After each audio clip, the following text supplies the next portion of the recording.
Welcome back to the Military Retirement Podcast. After so many technical difficulties, we are finally here. Finally here. And you may notice that there's some background differences in the background. John's side. Where are you, John?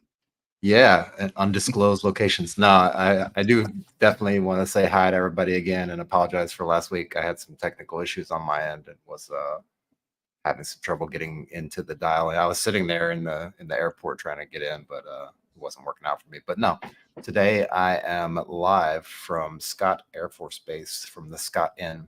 It's a newly remodeled, new building, beautiful place. I called them up and I was like, hey, is it possible I can come in and use like the business center if you got like a little conference room or something that I can steal for a couple hours, maybe if I need to pay for it or whatever? They're like, yeah, sure. Come on in. You can do whatever you want. It's a holiday weekend. We got all kinds of space. Everything's quiet. So yeah, Scott Inn, shout out to Scott Inn. Shout out to the staff here and the team here for allowing me to have this space and use this space. I put up my little sign on the door that we're recording live. And if anybody comes in, they want to jump in the podcast, feel free to come in. Nobody else can use the conference room. Not right now. Blocked off. Yeah, that's good. Yeah, that's a nice setup, man. A bunch of Macs in the back, and normally you'd see like a bunch of old HPs or something. Right. Yeah, this is newly remodeled. Looks good, man. The Air Force, man, they got all the money and all the good stuff. Yeah. I mean, shoot, if you'd go into a Marine Corps conference room, it'd be typewriters in there. They wouldn't have any machines. Yeah, fax machines, right?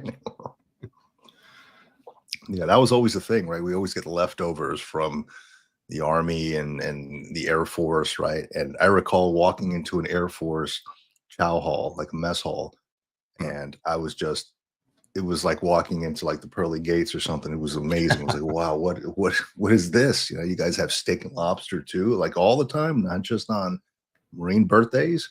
Right. You know, so it was, it was amazing, man. This is before we had all the, the ice cream dispensers, and you can go around. And the one specifically that I went to, it was, it was here in Southern California. I can't remember the name of the Air Force base, but they had like a Baskin Robbins inside the mess hall. I recall. Wow. You can pick your flavors, and I'm like, what the hell? What is this? You know, it's something completely different, something foreign to me. But yeah, I was amazed at the quality of the food. They came by to pick up our trays after we're done, and I'm like, what? Nobody's like looking at me to clean up after myself. You know, it was amazing. Yeah, I grew up around here, so I grew up near Scott Air Force Base, and then I think my first experience with a DFAC was actually in Kuwait. I think it was where I was deployed, and I went to the little air base there and went to the DFAC, the dining facility on the base, and it was Air Force owned. So half of the base was Air Force and half of the base was Army, and you could tell the Army side because it looked like downtown Detroit 2009, and the Air Force side was all like nice tents, and they had everything like set up and everything was clean. And you go in the DFAC, and this was, I don't know, 07 or whatever it was when we were there, 06, 07. And to find like Gatorade and like all kinds of really good stuff in a cooler that you could grab out of there and just take and go with it. And like the food quality in there was excellent. It was amazing. It was like stepping out of the desert and stepping back into reality in the States. That's what it felt like. Oh yeah. I can imagine. I can imagine, man. Like Air Force. The Navy ones are similar to that, man. Yeah. Awesome. Yeah, the Navy mess halls. Like I spent a lot of time up in Newport, Rhode Island, and I mean it's a nice mess hall, right? It's nothing great or anything like that. It's just very efficient and clean, and not that other chow halls or mess halls aren't clean, but the food was good, really good. You know, and I'm not knocking on the Marine stuff. They've gotten better over the years, you know. So yeah, I won't knock on my Marine chow halls because I love those things. You know, I do recall there was a time where I went to the mess hall here at one of the Marine bases here near me, and I noticed this gentleman sitting he was an army. He was dressed in army uniform. Mhm. I think at the time it was like a light green shirt. It was like their service uniform, maybe. The army greens, yeah. Right. It was like a light green shirt with like the ribbons and then like a dark green pant. But this gentleman was about 80 years old, and he was sitting by himself at this mess hall. And I can only assume, he's probably some retiree who lives nearby who just eats at the mess hall. But I'd go there often. This is when I first got stationed at this duty station. Is I'd go there often. I'd see this gentleman there. When I'd go there for dinner, he would stop by like several times. I'd see him several times a month there, and I'm wondering, like, maybe he just wants to be back around the crowd, right? It doesn't matter what service, he just wants to be back around the crowd, right? So that I think about that dude every so often. Like, I wonder what he was old when I saw him. I can only assume maybe he's passed away since, but maybe he's still in there 20 years later because I saw him Yeah. about 20 years ago. Wow. So yeah, just the power of wanting to be around that, right? That companionship or that same tribe, right? It's pretty incredible, and no idea where he might have lived or how far he had to drive for that. Yeah, and so for those who don't know, I mean, I've been traveling around and around and around all over the place, and that's why it's been kind of difficult to get the stuff, but also trying to test out the resiliency of the mobile setup, where if I can take it and set it up somewhere and put it together and be able to record from wherever. But along the path, so I did fly Space A. If anybody saw the short that I put up the other day, the guy that I met there in Dover. So I flew over on a C5, and it was nice. It was really good. It was really good. I ended up going, up and around, and then landed in Dover. But as soon as I was talking to because the guy that I was flying with, him and his family, as soon as we got off the plane, he was like, "Hey, do you need to go anywhere? Like, where are you trying to get to?" He was going back up to New York. He's like, "There's a guy here.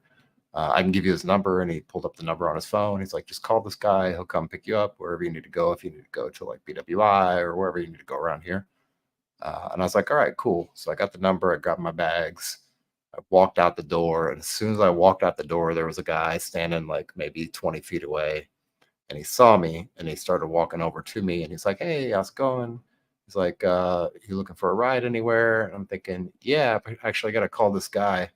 I got his number right here." He's like, "Yeah, that's me. That's my number." I was like, "Oh, cool." So hopped in the car with him, and he took me over to the hotel, and then the next morning to BWI. But retired guy, spends half of his time in the States, half of his time in Italy, and goes back and forth, and he just does this transport stuff back and forth just because he likes. I mean, of course, he likes to make a little bit of money here and there on the side, but he really likes being around all the veterans and the military folks and just helping out and giving a helping hand. And there'll be times where he's there, late at night or early in the morning to pick people up. He'll take people to 2-3 hours away sometimes, and it's a little bit of a haul. I mean, it's not bad on the way there, and you've got somebody to talk to. But then if you're coming back by yourself on the way back, that's a little bit of a haul for most people. So yeah, just really cool dude. Um, it's weird the people that you meet when you're traveling, especially if you're traveling like Space A or traveling through military flights and stuff like that. That's right.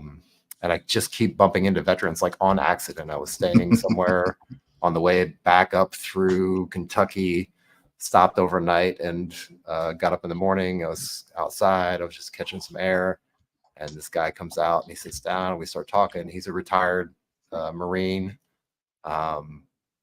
And then he also went and worked for the Postal Service and retired from there. And he was just going to see his family, and his family lived not too far away from where my original family was from. And we sat there for probably 2 or 3 hours just talking. And then his wife finally came out. And she was like, "I'm ready for breakfast."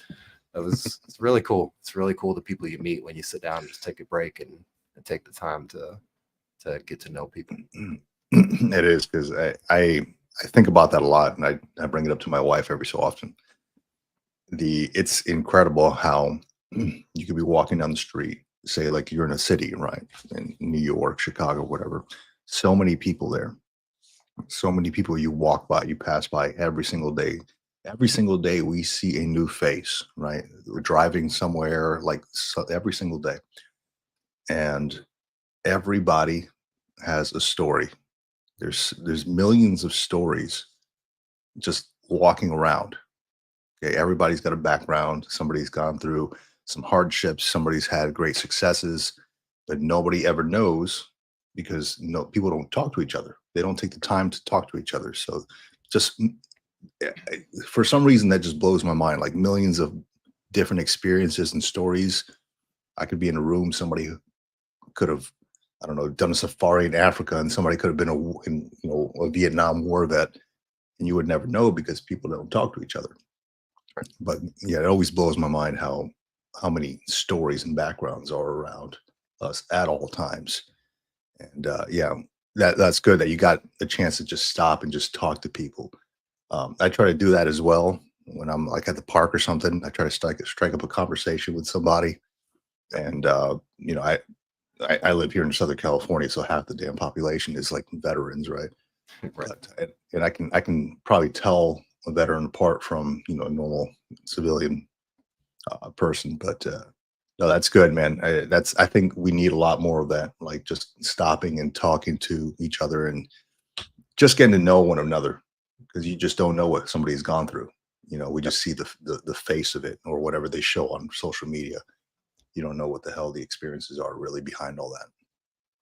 Yeah, and it's weird because it kind of ties into a book that I picked up. I don't remember if we were talking to somebody and they recommended it or I heard it on another I can't even, like, it all just blends together now. I just can't keep track of it anymore, whether I'm listening to a podcast or I'm actually doing a podcast.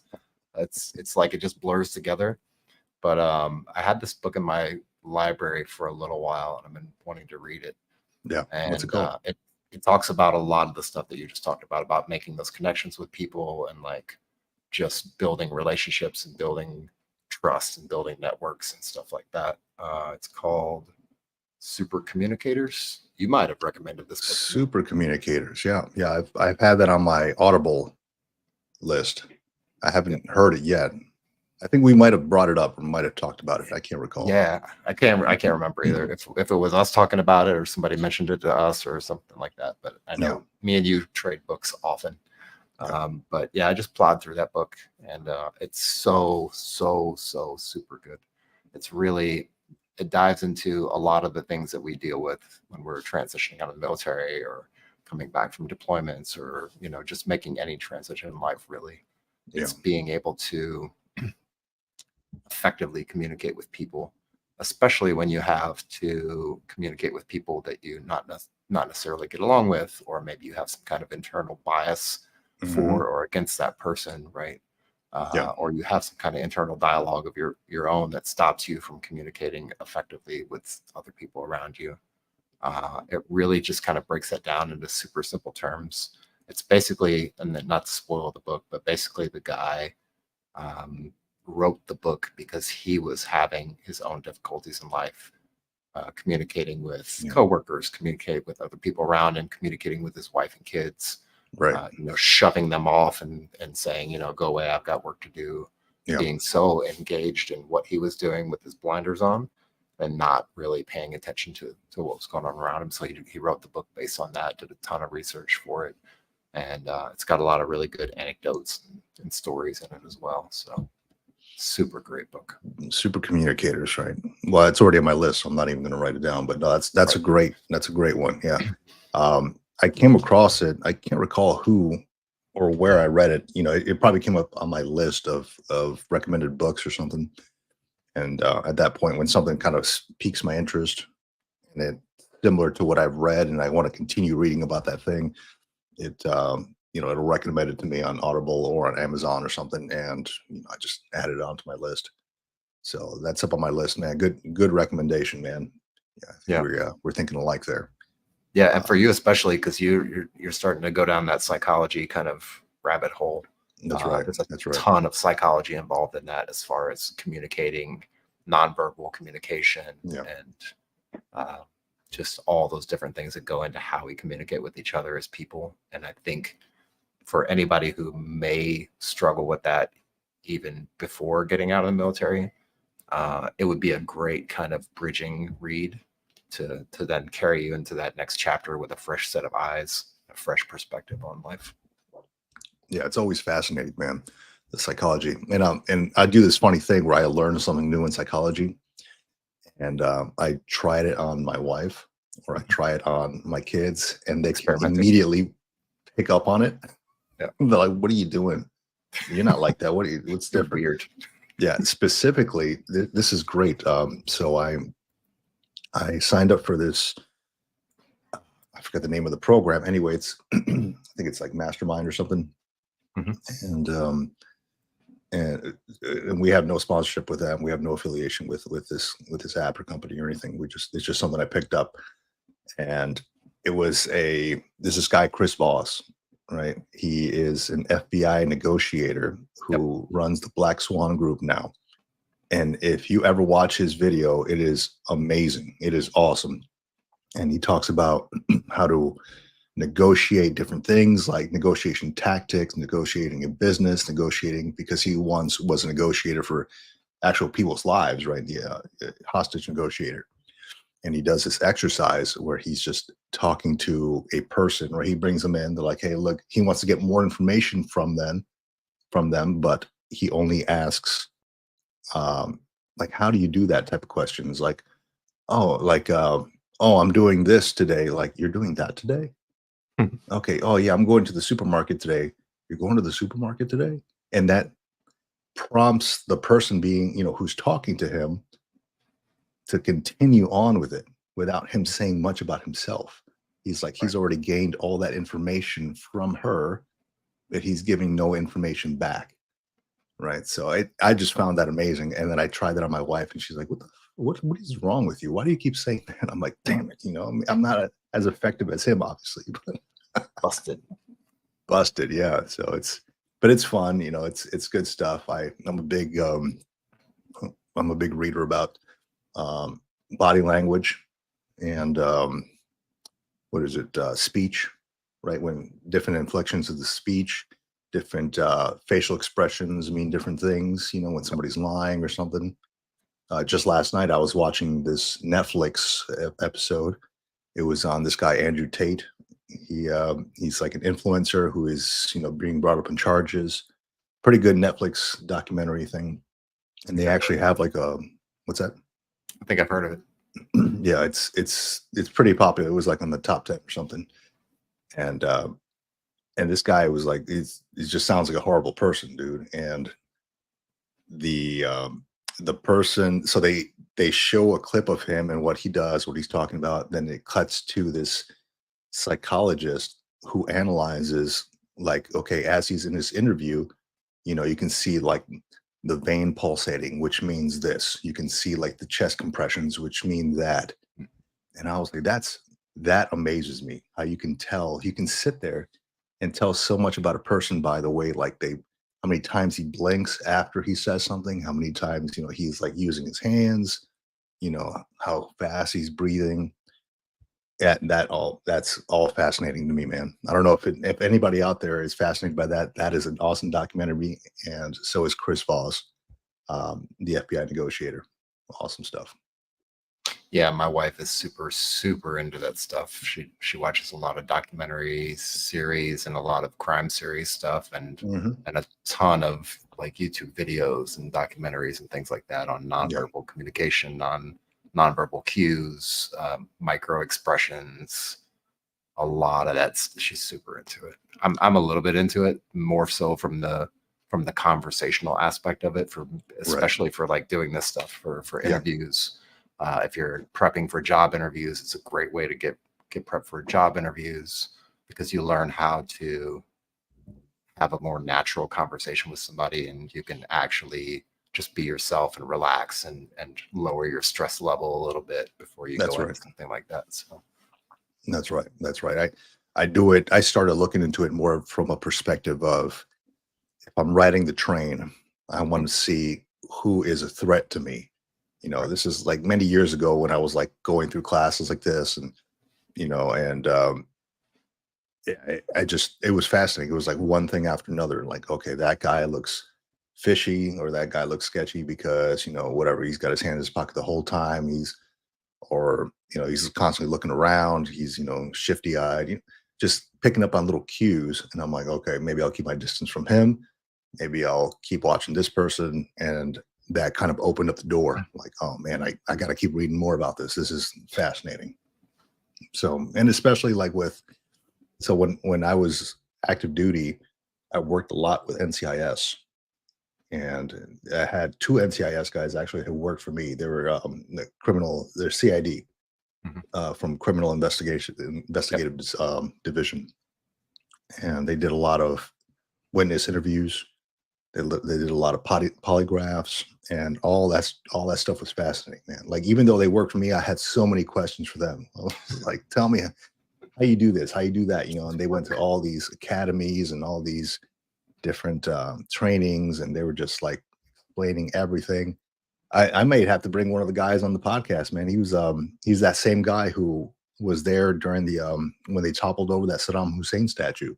He's on the front page of like New York Times or something. So yeah, Master Sergeant Dalrymple, great guy. But yeah, I was completely fascinated. I had so many questions for these guys. It was great. Yeah, we should definitely get them on the show. That'd be awesome. That'd be really absolutely. good. I think it's a fascinating topic, and it sounds like it's really nerdy and like kind of hypervigilance, like when the shit hits the fan moment kind of training. But it's really not. Like, it's really just it's interesting how minor tweaks in your speech, minor tweaks in your body language and your posture, minor tweaks in what you think about someone before you start speaking to them, or how you think about them, or how you view a certain demographic of people, whether it's veterans or specifically like Navy veterans, or like it's really interesting how you can shift your mindset when you go into a conversation or when you start to interact with somebody and figure out things, and it also makes things a lot more pleasant and a lot smoother when you're talking to somebody else. So the way it works with me, it's I can only concentrate on like one thing at a time. So if I'm analyzing a person, I can't have like a good conversation. They're constantly looking at me like, what the hell's wrong with you, dude? Like, it'll never happen. So I got to do one thing at a time. I have to make my decision. All right, am I going to mess around and analyze this person, or am I going to actually have a good conversation with them? Because then I'll start asking like feeler questions and like, oh, what the hell? What's wrong with this guy? Yeah. So I got to work on that. Off the rails. Yeah, exactly. I got to work on that part, man. So I did have a question for you, John. So Space A, right? That seems to be a big topic online and all that. Oh yeah. And I'm also curious about it too, because we were talking about going to, Europe and stuff like that. And the last time I took Space A, it was back in Okinawa. It was from Iwakuni, Japan to Okinawa. It was not that far of a Space A. That was probably like an hour trip, 2 hours trip. Yep. But I recall that the only thing we had to pay for was the fuel surcharge. It was like $28. Is that still the thing? You still have to pay for that, or is there additional charges that come along with that? I've been on flights where I've had to pay, and it's usually about $20-ish. It's gone up a little bit over time. I've seen different prices, but it also depends on the bird you're on. It depends on the mission they're flying, and it depends on the so for rotators, for sure, the commercially. And when I say rotator, I mean there's a specific flight that goes basically once or twice a week from one destination to another destination. And they just do that back and forth every week. And that's a commercially chartered plane. Okay. And so they're contracted by the government, usually by the Air Force, to do these flights back and forth, right? And it's usually a couple of different destinations that do it. Not everywhere does it. I think they have one on the West Coast that goes out, but I have to look. I want to say it goes out of Seattle somewhere. Yeah, it's normally Seattle. Yeah. And probably back and forth to Hawaii, right? On the East Coast, they have the rotator that goes from BWI back and forth to Ramstein. And then they did have one for the UK that they were going back and forth, but I think they turned it on, they were doing it, and then they turned it back off, is what I understand right now. That could change. And that's the thing with Space A. It changes all the time. Schedules shift, the mission shifts. During COVID, they shut down Space A travel for about 12 months, I think it was. Wow. 14 months. I put a short little video out about that as well. And then when they reopened it back up, I put a little video out about that. But yeah, depending on the flight, depending on the mission of the flight, depending on the service that's running the flight. So it's all Space A under one umbrella, but it's split up between the Air Force primarily, the Navy does Space A flights, and then you can go to certain Air National Guard bases around the country, within the continental United States, of course. And some of those do a Space A program as well. So, for example, my flight out of Sigonella was basically hopping on a C-26, I think it was. And it's like a little 10-seater twin prop private plane, essentially, is what it was. And they were like, we just have one seat. And I mean, they had more seats, but I was only requesting one seat. So then they released one seat. I hopped on. It was me, the pilot, the co-pilot, and the crew member. They were all in civilian clothes, basically. Walked out to the runway, hopped on the plane. We flew into Ramstein. We flew to the other side of the runway, on the other side of the strip there. Right. Because they had to do some kind of mission, some kind of stuff for mission, and they weren't able to park near the passenger terminal.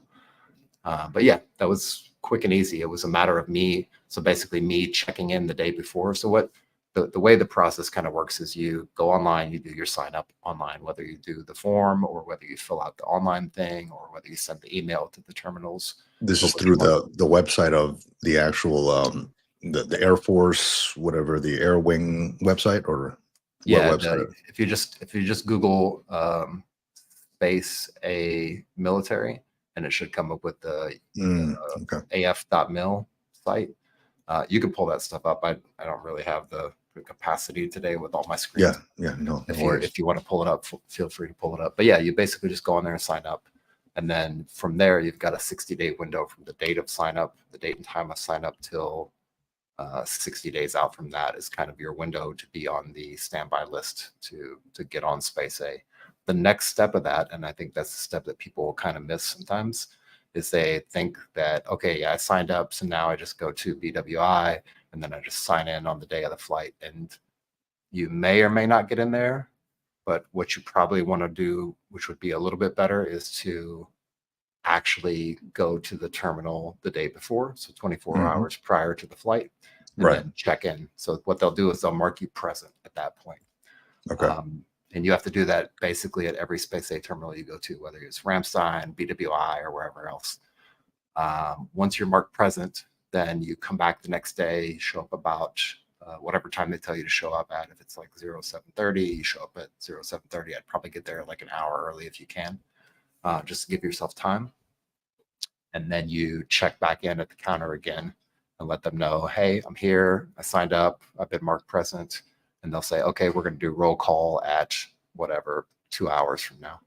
Right. So let's just call that 9:30, right? So they do the roll call. You have to be ready. You have to have all your bags ready, all your people ready. If you're traveling with a group, have all your passports, your ID cards, everything that you need to travel. And then they'll bring you up, and then they'll say, okay, and it's based on your order of merit on that list, on that side. That's right. This one up here. So, Category 3, as you can see there, Category 3 is the highest, basically. Well, actually, Category 1 and 2, but those are few and far between. Like, not everybody's traveling on emergency leave. Yeah. But Cat 3 is generally the highest one that you have to compete with. And then as a retiree, you're Cat 6. And of course, to put it out there so nobody flames me on the internet, yes, if you're medically retired, you can travel Space A normally within the continental United States and U.S. territories that are OCONUS, but they're not really OCONUS because OCONUS is usually generally just Europe and the Pacific, maybe, but maybe Hawaii is considered OCONUS. So there's different categories. if you're in the cat 6 category as a retiree, or you have some kind of retiree status, or you're 100% disabled. Like there's different versions of that cat 6 status. Right. So just look that up online. All the information is basically right there, and you can just read it.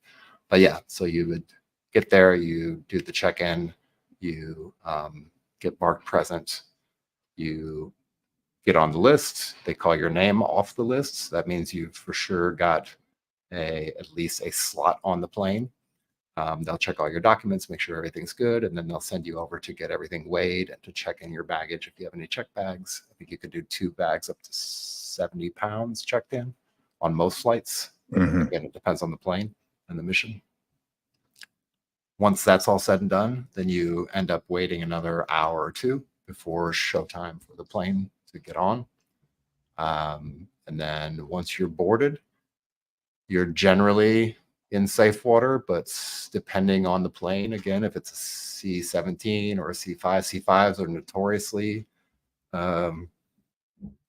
prone to having issues. But once you're on the plane, you'll know for sure once you take off. Generally, for sure, once you take off. Maybe if something happens in the air, they may turn it around. It just depends. But yeah, it's a little bit nerve-wracking because you have to do a lot of waiting, and you have to go through this whole process, and you have to rely on fate to line up everything so that the plane works. They have the right fuel, they have the right crew, the crew's had enough sleep. You actually get on the order merit list, you get your ticket, you get boarded. Like all these things have to happen, right? But generally speaking, once all that's done, you get on and you can take off, and they'll let you know at the counter when you're checking your bags in if you have to pay for the flight or not. Again, it's like 20, 30, 40 bucks depending. Yeah. And then they'll ask you if you want meals. They generally have like box lunches that you can get. This is like the kind of like the Jimmy Dean kind of box lunches that we used to get. So it's like a sandwich and like maybe some fruit and a drink and some chips and stuff. If you're lucky at the terminal where you're at, they usually have a USO nearby. You could generally, and it's as long as it's not liquids, depending on if it's on the inside or the outside of the security gate, you can grab a bunch of snacks and put them in like a little bag and carry it on with you if you want to do that. Or you can get good food and bring it on with you if you want to do that. Just can't bring liquids and drinks past the security checkpoint.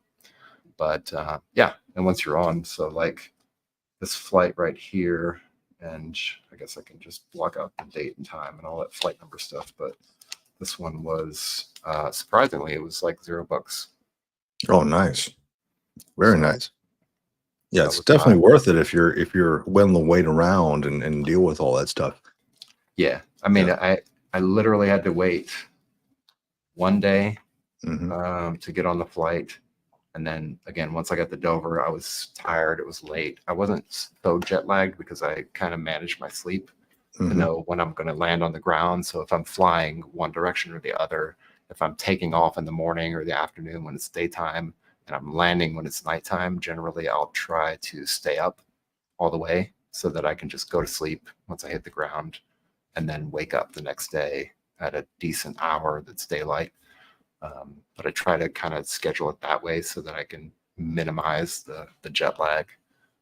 Another thing to minimize the jet lag is do a lot of walking. So if you get off the plane and you are able to walk somewhere or do some walking, if you want to do some exercise, that helps a lot as well for the jet lag.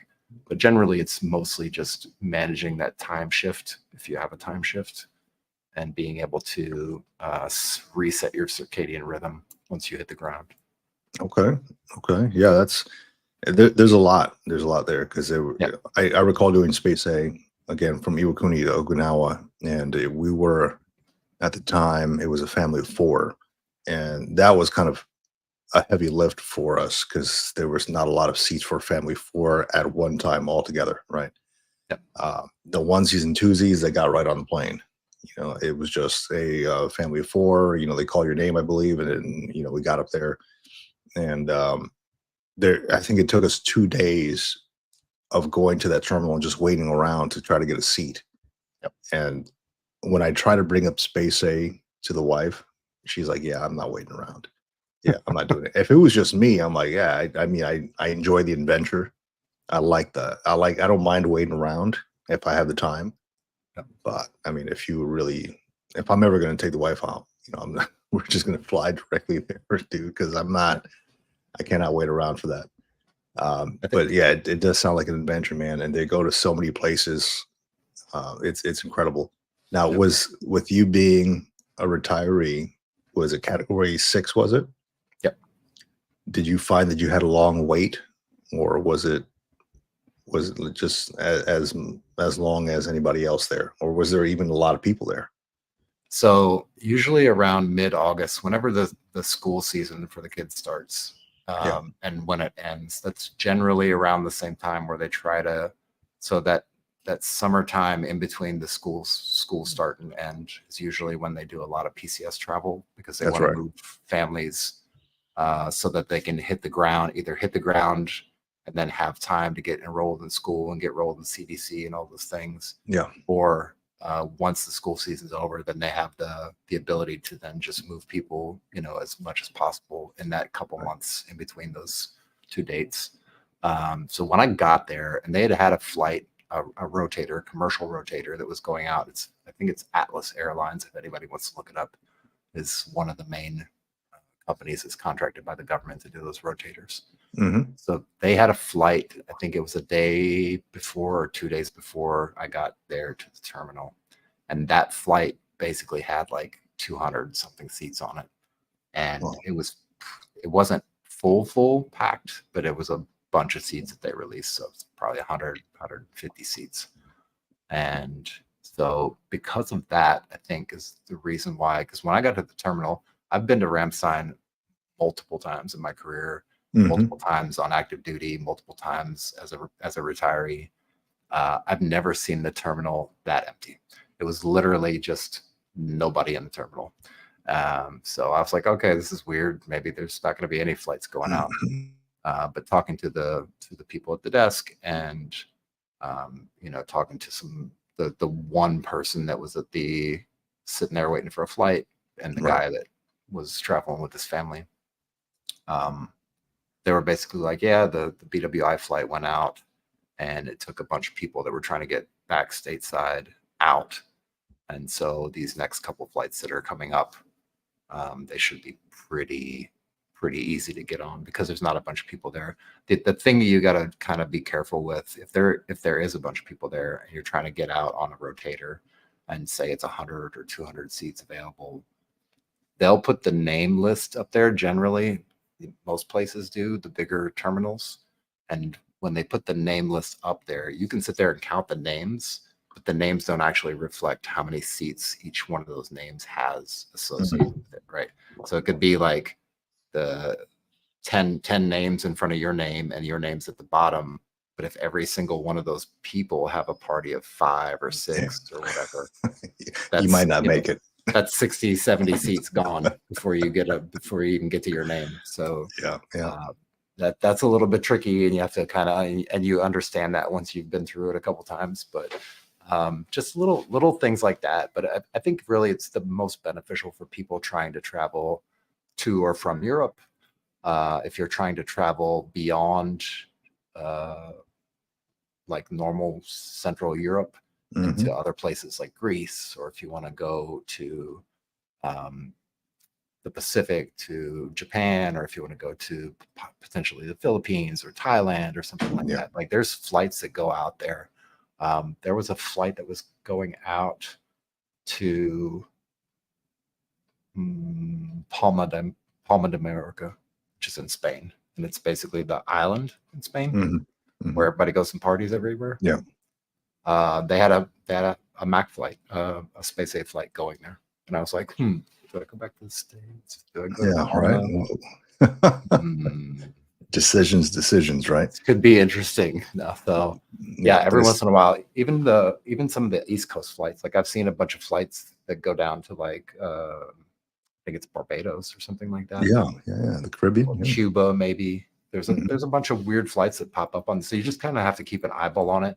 It was better when they used to post them up on Facebook all the time, and they would have I like remember that. continually update those. but they pulled that off, and for good reason, probably for OPSEC and things like that. Oh, absolutely. But if you keep up with it and you're like the guy Wes that picked me up in Dover, he's right there in Dover, right? And Yep. Dover is a couple hours, maybe an hour and a half to BWI, so he's really close to the hub, the big hub. Right. So when he wants to go back and forth, like he's just got to monitor those two spots basically, or maybe add in McGuire, Lakehurst, Dix onto that list, because that's also not too far away. But yeah, if you're in that kind of region right around Delaware, Maryland, DC, Virginia, even New Jersey, New York, if you're on that section of the East Coast, and even down towards like North Carolina, Pope Air Force Base, they have flights out of there. South Carolina, Charleston, they have flights out of there. So if you're on the East Coast and you're trying to get to Europe, for me, like even if you have to wait a week, right? Let's just say you spend $500, $600, $700 on hotel overnight and maybe a little bit of transportation. So let's just call it $1,000 for a week to wait for a flight. You've saved yourself, especially if you're traveling with 3 or 4 people, you saved yourself thousands of dollars just by waiting a few days. And now, let me ask you, John, and stuff. Is there a space safe flight from Southern California to Atlanta? That you know of? Probably not Southern California. You may be able to get out of Travis, but that's Northern California. I don't know off the top of my head because I haven't really traveled to Southern California with Space A. I've traveled to Northern California I think Travis is up there, right? Northern California near Sacramento, up in that area. There's there's an Edwards Air Force Base. Edwards is. Do they usually fly out of there? Southern California. Yeah, I believe you just have to, if you go back on that website at the bottom there, they have the Oconus terminals, and then they have the CONUS terminals. They do. Just grab that terminal and then click on the link and see what flights go out. So I know when I was at Travis trying to travel back towards Atlanta specifically, there were no flights going to the East Coast. None. I think they had one flight that was going to McConnell Air Force Base in Oklahoma, and that would have put me there and that would have been closer. But then I looked on the McConnell Air Force Base page and they didn't have any flights going out for weeks. So I was like, yeah, I'd rather be here than Oklahoma. So I ended up taking commercial back. But yeah, sometimes you get in that position where you get to a location. You're like, okay, cool, I'm really close, or I'm closer than I was, and you're trying to get to that next hop. I would probably say if and when you may have to like hop up to Seattle, and then from Seattle from like SeaTac back to the East Coast. Seattle's a huge hub too for military travel. Like when we went out to Japan, we were in where were we? We were in North Carolina, and we flew cross country. I think we had a layover in Chicago, and it was through. We flew out of. It was commercial, like American Airlines, Chicago to SeaTac or Seattle, and then we took the Patriot Express, is what they called it, and took that up to Japan. But it was like the longest flight of my life, dude. It was like straight 24 hours because we had to go from Japan to somewhere in Canada to had to drop people off in Yokosuka, and then Yokota, and then down to like where we were, like in Fukuoka. It was a lot of travel, dude. I think we switched planes like 5 times, or we had to stop for refuel or something like 5 times. And my wife, we were not happy, dude. I mean, we were happy to be there, but I was like, holy crap, man, I need to sleep, man. And we immediately went to go check into the hotel, and we had to put our name on the list for housing. So we were in that hotel for about 5 months, which was fun, right? A tiny little hotel room for a family of 3 at the time. So yeah, seems like a big lift for big families for Space A, but when you're retired and you have some time on your hands, like you do, right? Or many other retirees, category 6 retirees. It seems like the way to do it, man. The way to go. You got some time on your hands. You're like, hey, I don't mind waiting around a little bit, and the flight's either zero or you just pay the fuel surcharge, and you go all the way to Europe. A flight to Europe. I was just looking at it because we're looking at going to Portugal. It's pretty expensive, man, especially from like Los Angeles or one of these bigger cities. You would think that it's less expensive, man. No, it's like up in the 800s or something.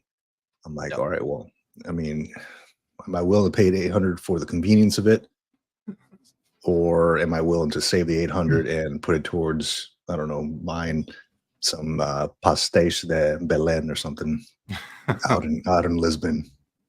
So, Yeah, I mean that's the trade-off, right? So if you've taken, so maybe that's the way to get, like, if you want to start using it to go to further destinations, maybe the way to mhm, start using it is to really just go to a destination, like pick a destination, if you have a base nearby where you can hop on a plane and see where they're going. And if one of those places sounds interesting and they have, like, generally have a flight back and forth on a regular basis, just hop on that one and then go there and then see if you can hop back and just to test the waters out. Like maybe you might have to take absolutely. a couple days to do it, right? Once you start doing that and you start to understand how the rotators work, how the Patriot Express works, how all those flights kind of interconnect and work, and also depending on, again, the time of year, the season, you can really kind of dial it in. So the family that was on there with me, it was um, wife and husband, and their kids were smaller. Like they were, I think the son was like 2, and his daughter was like 4, 5, 6, something like that. So they were still pretty young, right? They Hmm. traveled on Space A, or at least the majority of it Space A. Uh, went to and he's retired. Yeah, He'd been retired for a few years as well. I'll leave his name out just because I don't want to blow up the spot. But um, they traveled like the majority of the way Space A and ended up in China. They stayed there for a couple months and then Space Aid back to America. man, that's really a great way to do it, man. I mean, Yeah. not to go to China or anything. I mean, I've been there, but it's cool that you can go and take that almost free of charge, go somewhere else, live there for 4 months or whatever, homeschool your kids if you wanted to, and then it's the freedom of it. It's amazing. You're not stuck to one place. That's incredible. Yeah. That- He was like, yeah, I think he's a teacher and instructor somewhere at some educational institution. And he was like, yeah, I get the summers off just like regular teachers. So right. I'm off, my kids are off, my wife is off. He's like, we just hop in the plane and we just go for a couple months and disappear, and then we come back. Of course, he's Chinese, so he speaks the language. He knows the culture there, and he can go there and enjoy it fully. He knows what he's doing for the most part. He said he still had to have like a little guide to take him around to certain places, Yeah. but he was like, yeah, it's awesome. And then it just that they've done it a couple times and they know the Space A kind of routes. They know the ways to Hmm. go.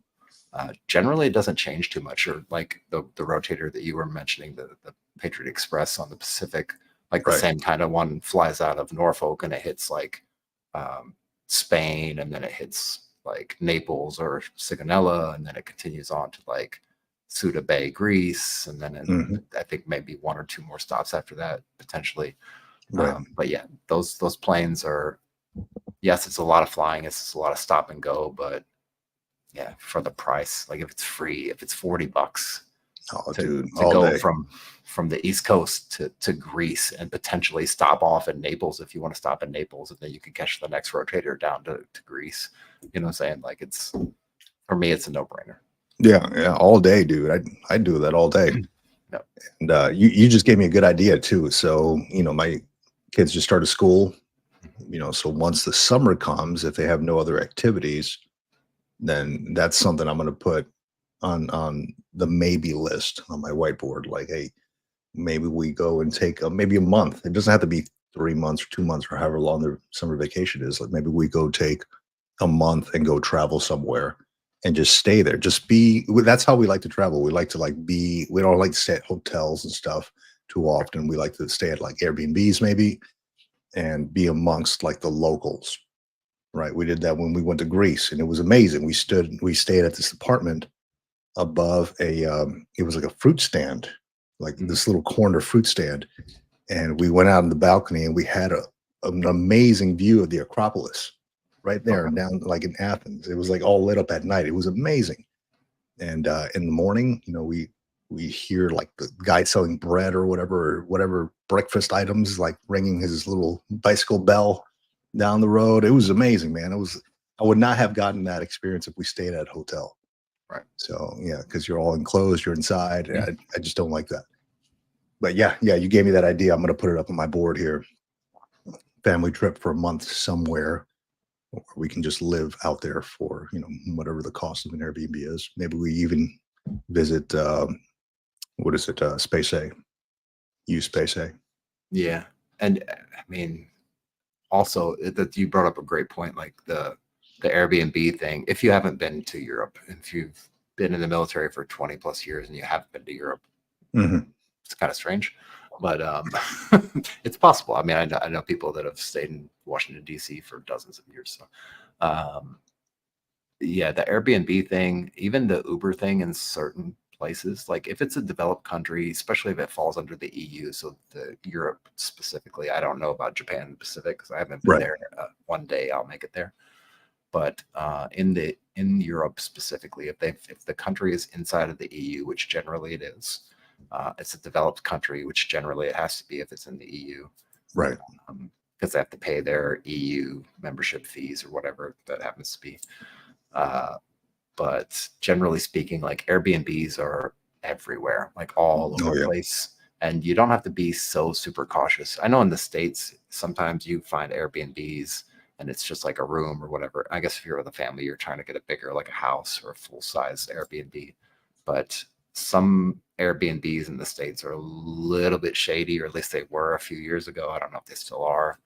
But generally speaking, like if you're renting out a whole entire house in an Airbnb, first of all, you're going to get it for way cheaper than you would a hotel room in most cases. And then the other part of that is like you can literally just get on the ground and go on the app and load it up and do the thing on the ground. So if you have that kind of anxiety about the scheduling or having everything planned and scheduled beforehand, like you can literally hit the ground and schedule the Airbnb. I've done it many times in Germany and other places where I get there, I fly in, it's late, it's like 10 or 11 o'clock at night.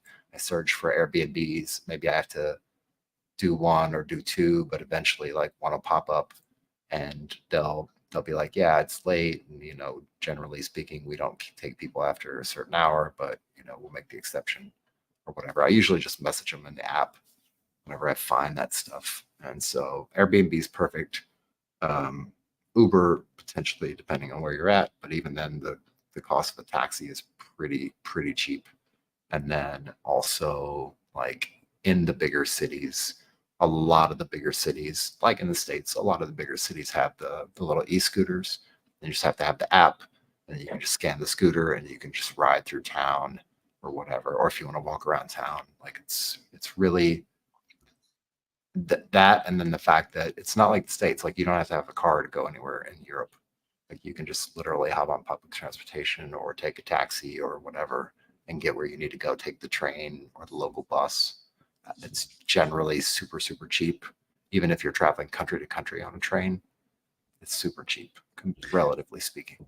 Yeah. So what I noticed was when we were looking at places at like Lisbon, so an Airbnb here in the States, say like if you're staying here and near San Diego, right? Let's say you're staying somewhere nice like La Jolla or something.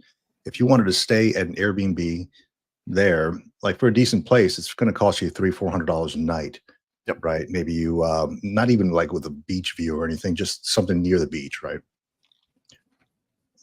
Just looking at hotel or Airbnbs in Lisbon, like we were just looking at like city center, little apartment, just overlooking the city center.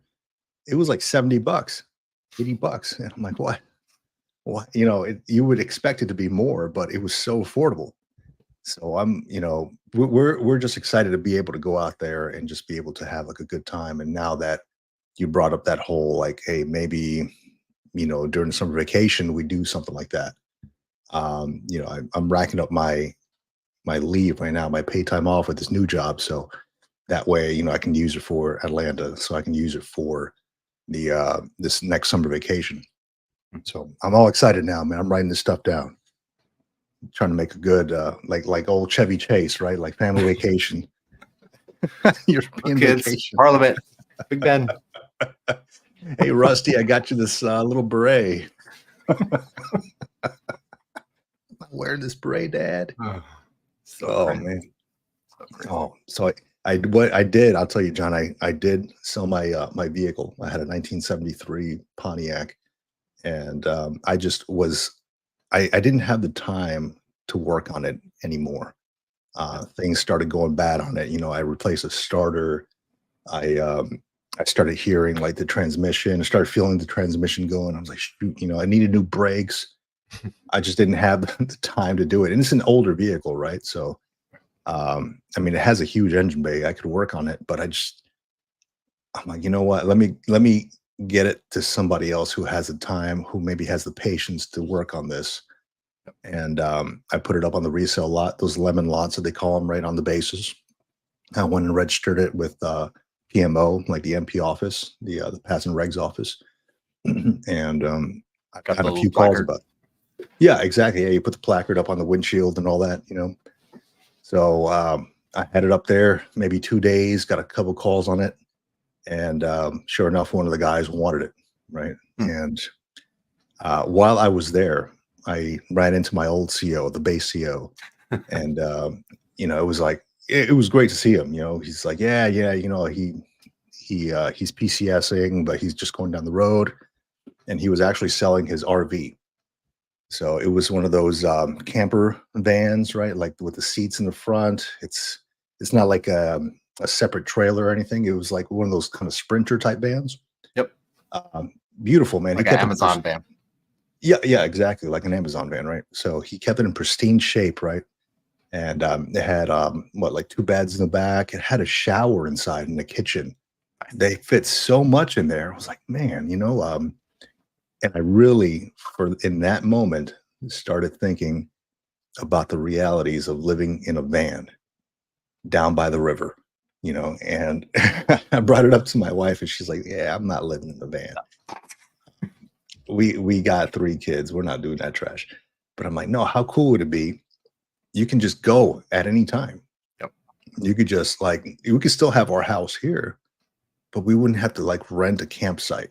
If we ever wanted to go to Big Bear, I guess you would have to rent a campsite, but you could just park on the side of the road if you wanted to and just like stay overnight there if you wanted somewhere. And you can Or do that Walmart. anywhere. Yeah. Or yeah. Don't get me started, man. That's those Walmart Hashtag parking van lots. life. Yeah. Those Walmart parking lots are full of people. Right. So, and yeah, it was a reality. I was like, man, I could really do this. And he was selling it for a really good price compared to like what I saw in RV Trader and all these other websites. I'm like, man, this guy, he's going to sell it quick because he's buying like a sailboat or something. Oh wow! But yeah. So they want moving up to the new adventures. Yeah, they want to. Upgrading Yeah, adventures. exactly. Going from land to sea, right? But for that moment in time, I was like, man, I have the room here at my house for an RV, right? I have like a side driveway. I'm like, I could probably put an RV there, but let me clear it with the wife first, because I don't know if she's going to want to go on these RV adventures with me, or maybe it's just something that I do with the boys, right? Because what he told me, kind of, it was he showed me around. It looked amazing, and then just watching like YouTube videos, like these folks open up the back of their RV campers. They're parked at the beach.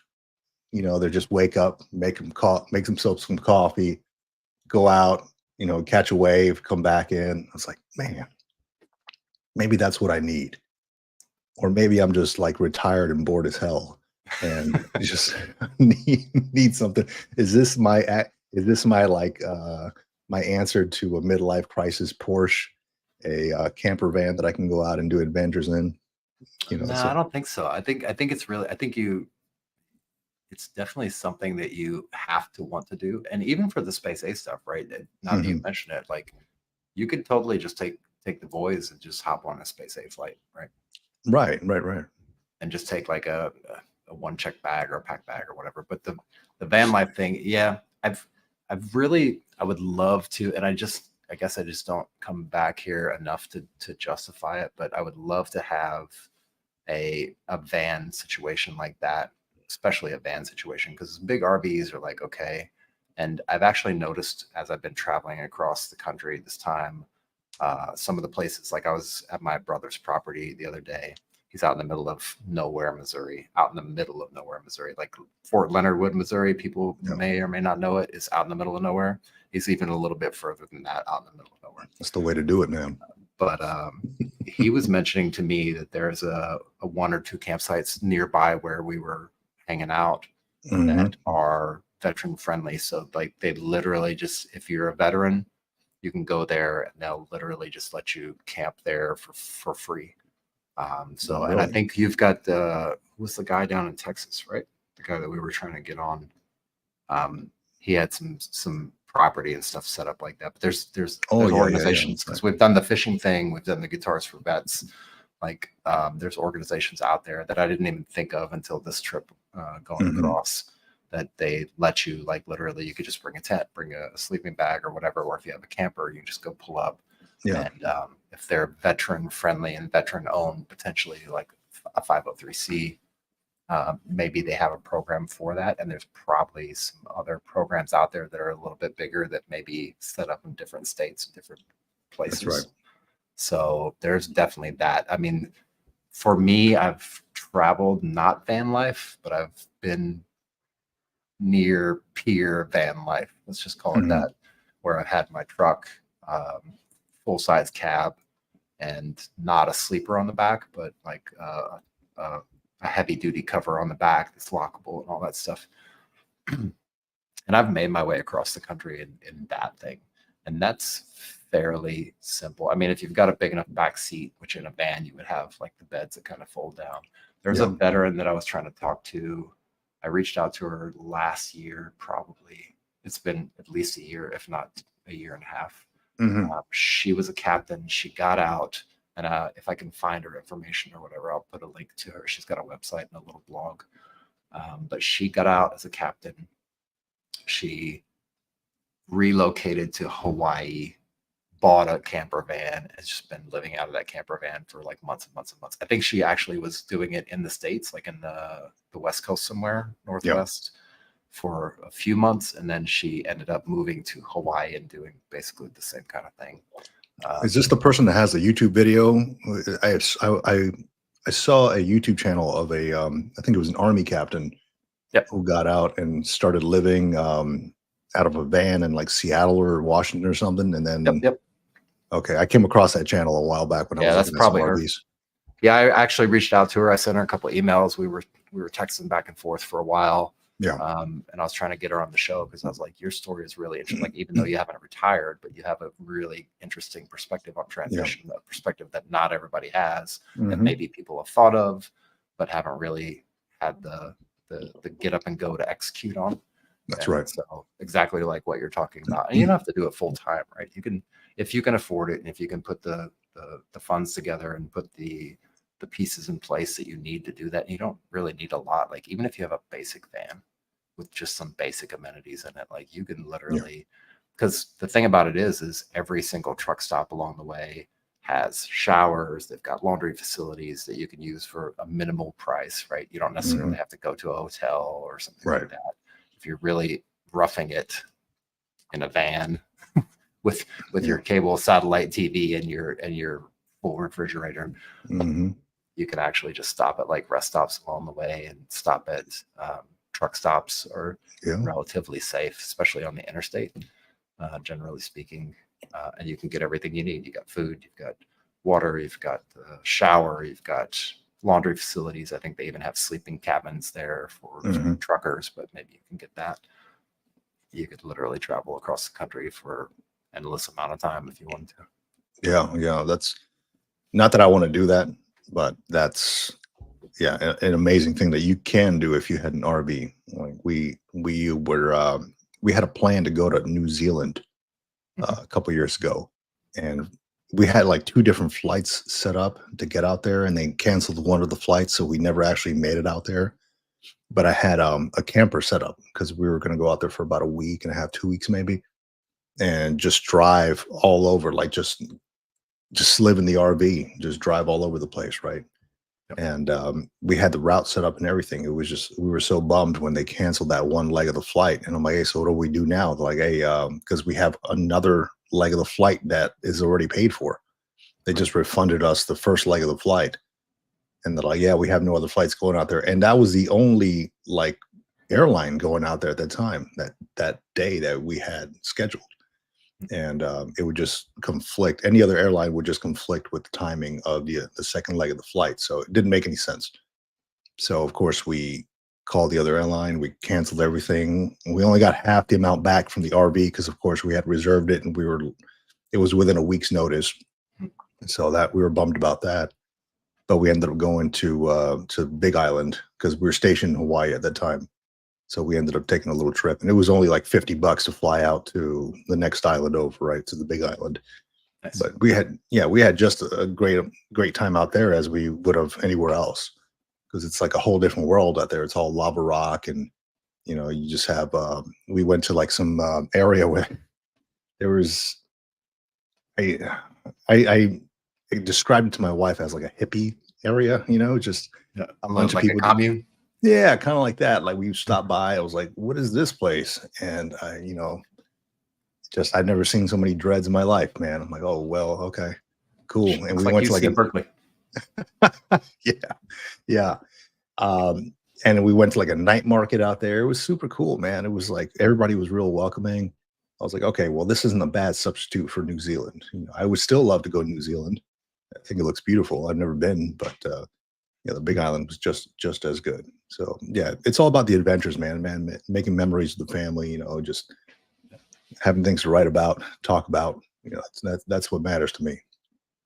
I mean, if I was living in San Diego right now, currently, and I had access to, even if I didn't have access to a full size like camper van thing, if I Right. had access to some larger vehicle that I could take on a trip, I would literally, and I had maybe, let's say, a month or 2 months of free time Hmm. with the kids, with the wife, I would literally just get everything packed up and start on the PCH and just head north and stop along the way. Like if you want to stop in, I mean, if you want to stop in LA, but there's so many different like beaches and areas and places along the PCH alone that are ridiculously nice.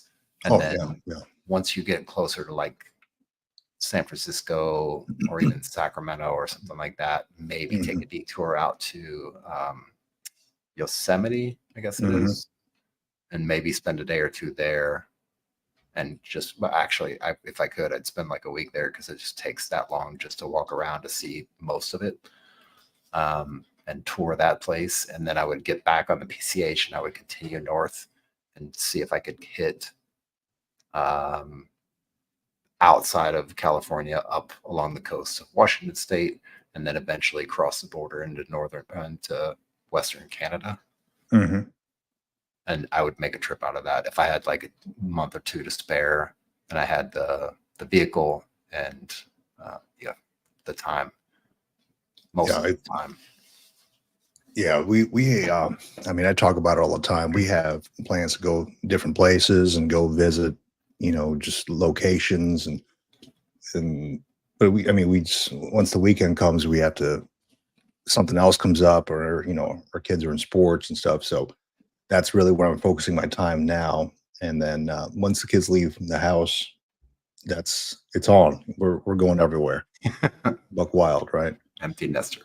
That's it, man. So I mean, we got some time still, but you know, I I live for their summer vacations. I love that time frame because they're always at home, and I got to figure out what are we going to do next. Hmm. and it was a lot easier when I was in uniform because I would just accumulate so much leave.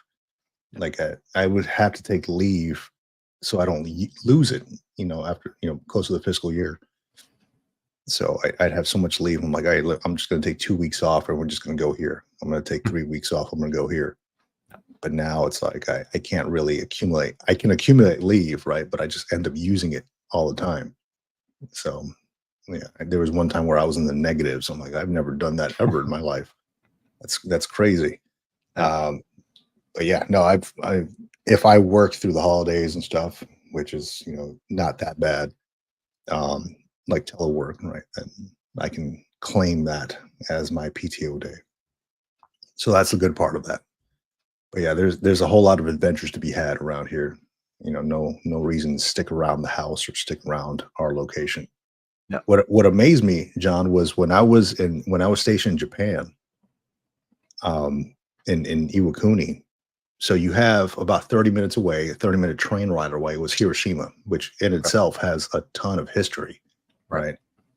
They have the Peace Park set up there. You can go ring the bell heard around the world. I forgot what the name was. Lots of little restaurants and eateries around that area. Just an awesome place to be, right? Japan is great, and the people are great in general. And then you have other cities like Kyoto, which was the prior capital of Japan before Tokyo. And a very old city, a lot of history there, a lot of temples and shrines and stuff.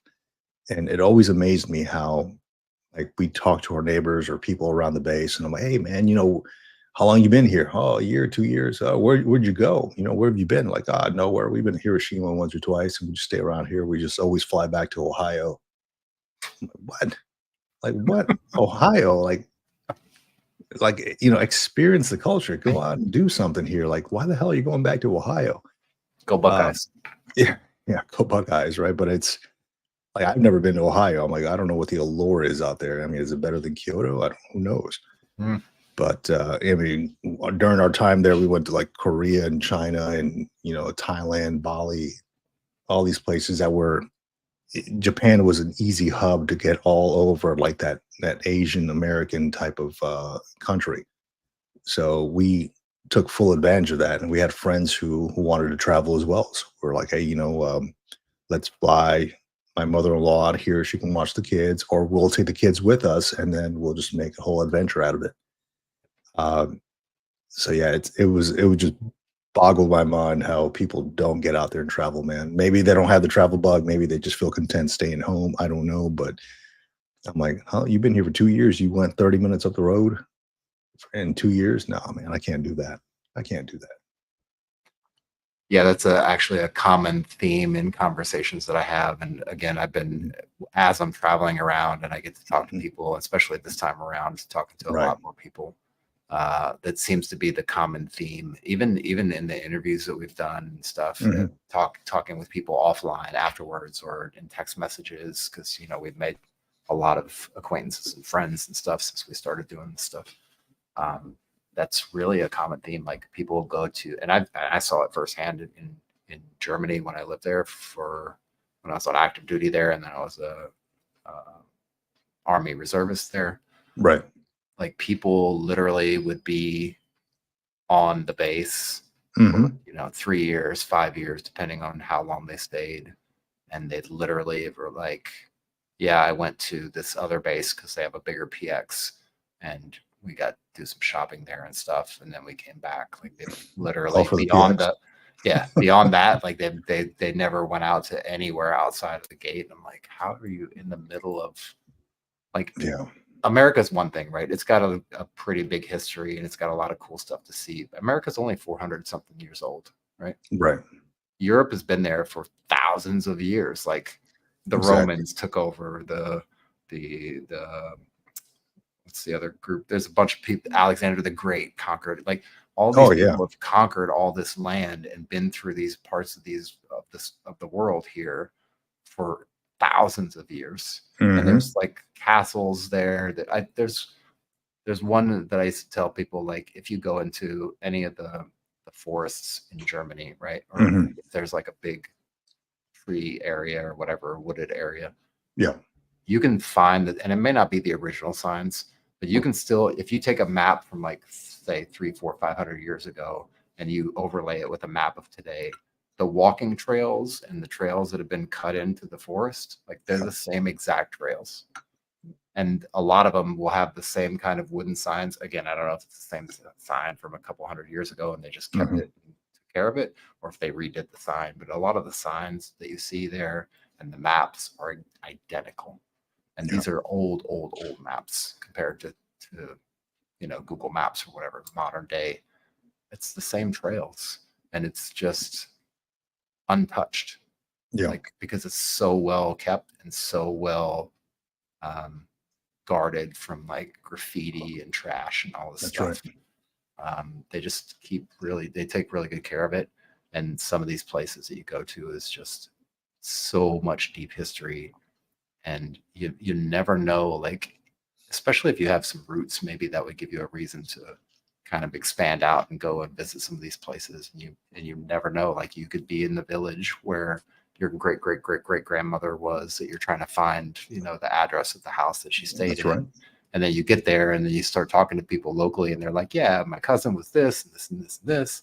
And then the next thing you know, the conversation goes full circle and like your grandma and their grandma were like best friends, and then they dated each other's sister or brother, and then the next thing you know, the family moved to the States and then they moved back to Europe and moved back to the States. It's insane. Yeah, that's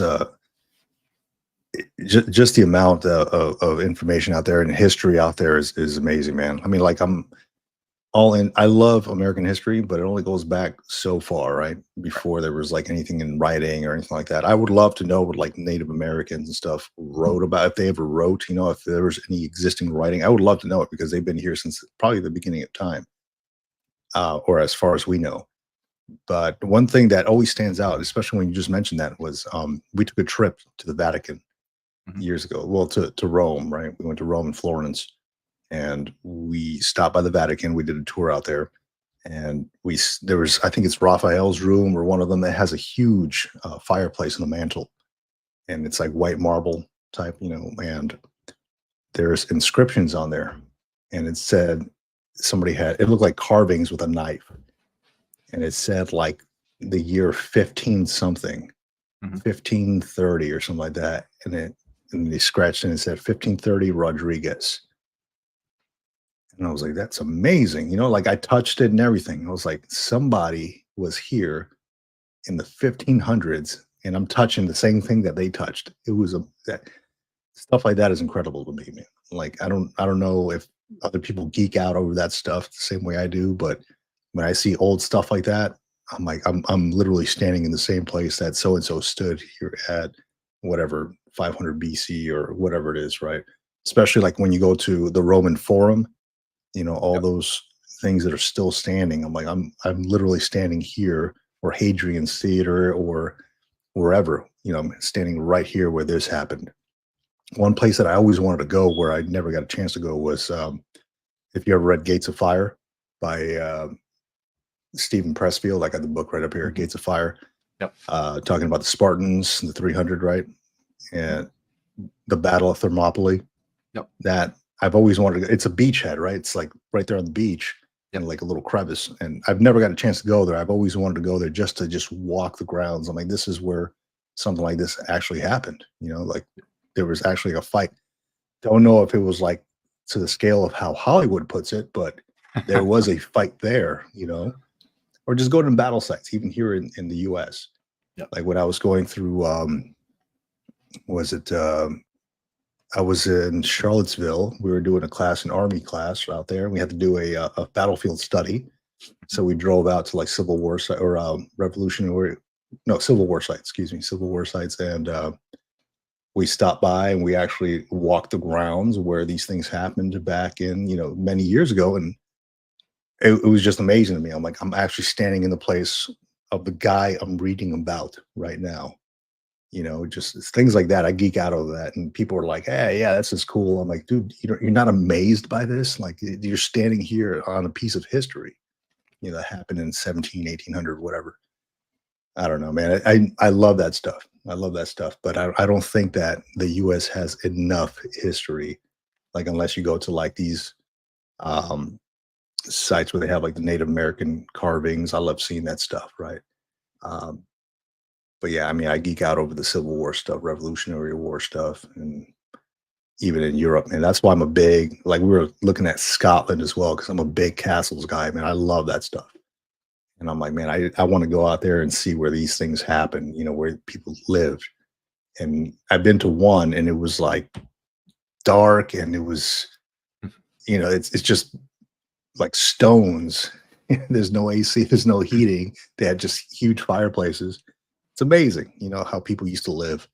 It's amazing to see and just be able to walk in the same steps that other people did in the past. Yeah, Yeah, I'm and some of geeking that out stuff over is it now, just man. no. I mean, some of that stuff is not really that far removed from like if you think about it, like electricity has only been around for 100 something years. Yeah, yeah. Only It's not been recently. around that long. Like automobiles Mhm. haven't been around that long. Refrigeration has been around even less time than that. Yeah, Um, yeah. so when you go to these places and you see it, and I- it's the history part of it. It's the kind of nostalgia part of it. If you have a certain category of things that you're interested in, like castles or Yeah. uh, medieval times, or if you go to like some of those medieval festivals that they have in the States and things like that, to go to these actual places and see where the actual medieval stuff actually happened, if you're into that kind of thing. But just the history of it, and then also like zooming out from a historical perspective, like going to a place where 2000 years ago or whatever, 2500 years ago, like as you mentioned, like where a Caesar would have stood, or where some of these interesting things would have happened, even like the beaches of Normandy, That's right. Yeah. Thermopylae, like Mhm. really anywhere in Greece, because that's where kind of like a lot Yeah. of the A lot of modern history came from. civilization like came from, like our Right. modern democracy, the modern city states, and how cities are built and how Mhm. governments are structured and run. Like that's the starting place of it, one of the starting places of it, right? So yeah, to zoom out from that and see the world from like a 30 or 40,000 foot view versus just on the ground in the middle Mhm. of day-to-day life. That's what a lot of astronauts kind of experience when they go up in space above the Earth and they see the big green blue Yeah. marble, and that just that wonder and awe of how small and insignificant we really actually are, and We how are a much of a speck. speck of dust in the grand scheme of the timeline of the world and of the Yeah. universe. Like once you start to put that a little bit more perspective, it gets you a lot more you know perspective on the future moving forward. And that's why it like when you get to retirement in the military, or when you're getting out of the military and moving from one lifestyle to the next lifestyle, Mhm. and you can actually take some of these perspectives and they kind of help you get a better vision of what's actually out there, because you've been in this bubble, you've been in this cocoon of the military for your a good chunk of your life, Yeah. and you see the outside world and you see the regular places and you see the Starbucks and you see the Chick-fil-A's and you see all that stuff out there, but you don't really understand like the way that the world actually works outside of the military, because you're just so encased in this like bubble. um, so being able to take perspectives like that and then overlay that onto your hopefully your new discovery of what the world actually looks like, what it is to be not in uniform and not military anymore. It really kind of can help you guide you down that path a little bit easier and give you some pretty interesting Yeah. perspectives on things. So there's a video that I saw. It was probably like an Instagram video or something. It was shared with me, and it was it was panning by like this like a Duomo, like a big type of church or something, like in Italy, and it was titled "Nobody Says How Hard It Is to Go from This to This." So it was like panning across all these like beautiful like Italian type of like monuments. Mhm. And then the next scene was driving somewhere on like a US highway and seeing like, or like a road and seeing like a little mini mall on the side. Strip Like, mall. yeah, strip mall, right? Nobody talks about how hard it is to go from this to this. And that's especially right when you're like in the military.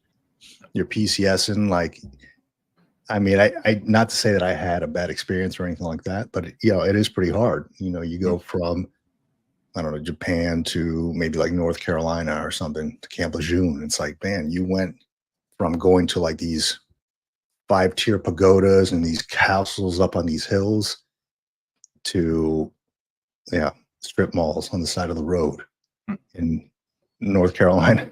It's tough, man. It is tough to kind of to take that in, but a lot of us had those experiences, and I think that's like going from like Hawaii. I was like a block from the beach, and San Diego's great. I'm not near the beach though, because if you want to be near the beach, you're paying $4 million for a house.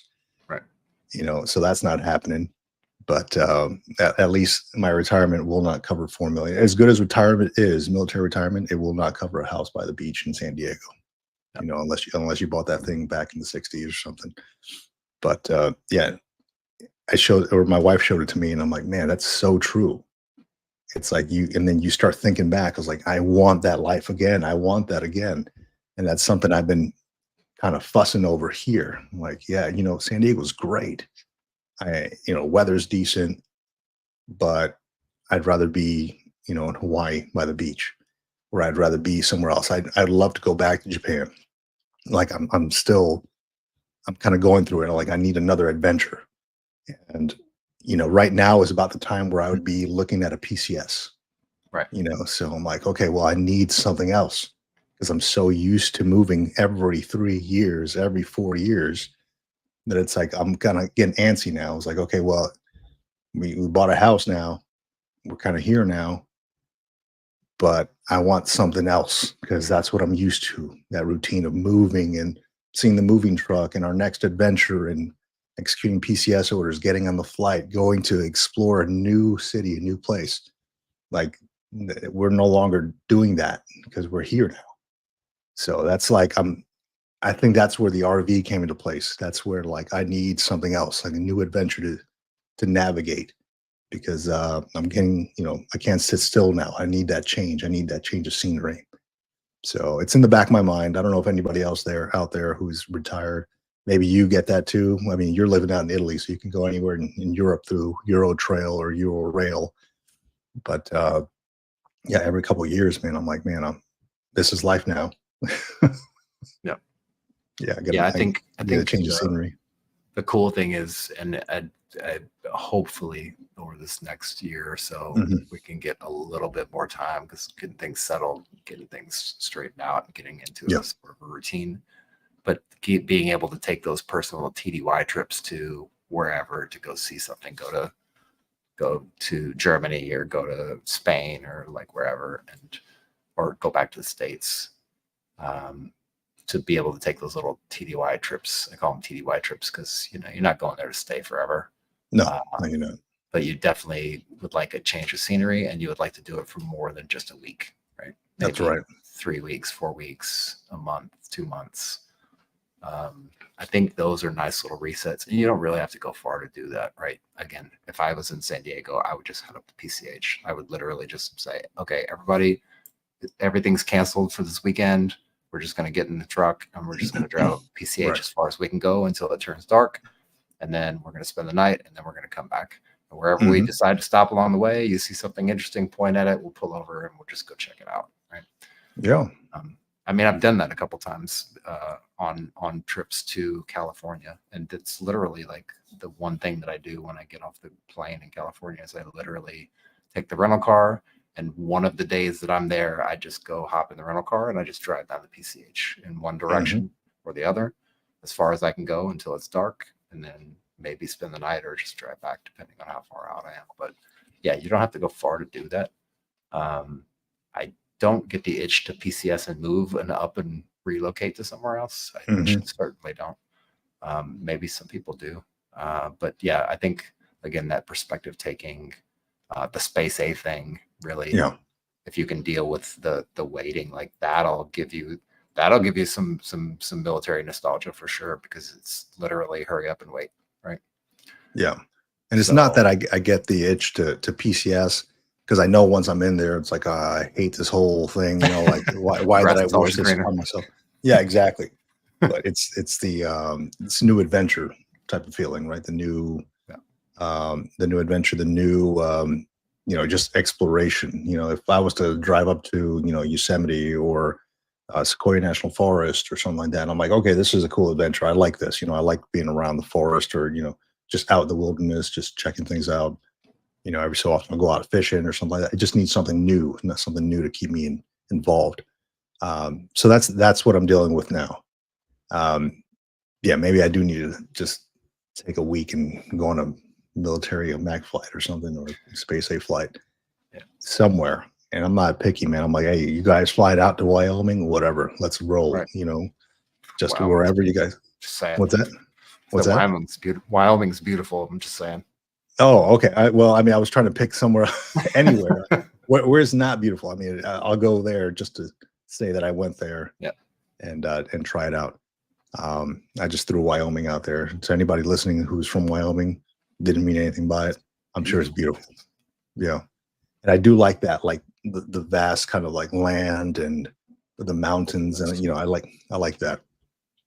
Big reason why we moved here where we were. We have a big mountain right behind us. So it's nice. I do like those views. But yeah, I'm ready to jump on something and just wherever it takes me, it takes me. I feel like that's the next thing that's in my life plan, if you will. It's I think it would definitely be a good, at least a test run. And again, I mean, your kids are a little bit older, but I've traveled with my kids the first time space A by myself, and they were little ones, and I was dragging them along with like 17 bags of stuff because I was relocating them. Yeah, it was crazy, but it was a lot of fun. And that's one thing that they always still remember. Like, they're like, Dad, we got to fly on Air Force Two. Like, that's the first lady's plane. And it was so cool. Like, yeah, it was pretty neat. It's pretty neat. It was stressful. It was stressful. It was a lot of stress. It was a lot of just. That's not the part they remember. No, but that's good though. I mean, that's the part that they should remember. Like, we got to fly out Air Force Two, and we had pizza at the train station downtown in this town in Italy. Like, that's the parts that they really remember, and that's what made it fun. But it was a lot of back end logistics. It was a lot of waiting. We stayed. Oh, yeah. We waited overnight in multiple places. I can imagine. Yeah, it was crazy. It was crazy, but it was fun. And on the other end of it, like we came out and we survived, and we had a good time. And then when you think about it in retrospect, like, you think about the cool stuff that happened, not necessarily the roadblocks and the hurdles. Yeah. I'd be willing to hear somebody's like horror stories when it comes to space A. If anybody out there is listening, if you have a horror story when it comes to space A, traveling outside, either in the military or outside of the military after retirement, I'd be willing to hear that, because I'm easily entertained by stuff like that. So I'd love to hear your story. I mean, Josh, shit, if you have a horror story, I'd love to hear that myself. But I mean, I'm talking about like, hey, yeah, we had to wait like a week, and we got on the plane, got off the plane, they kicked us off, whatever. We had to land, short of where we were going. Any kind of horror story. We were traveling with 8 kids, whatever. Yep. I'm sure they're out there. I've known people with 8 kids. I'm sure they're out there that have attempted to take space A flights to save a buck. Yeah, I've only taken flights with my kids on space A, and I mean, there's been a couple times where they were actually a little bit older. They were in their teens, and we were flying back and forth from. I think I flew from the States to Germany, pick them up to bring them back to the States so that they could spend a month or whatever, and then from there we drove like literally all over the country to come visit Mom and my brother and sister. But we spent both ways, actually. We spent quite quite a bit of time, like at least a week, maybe a little bit longer.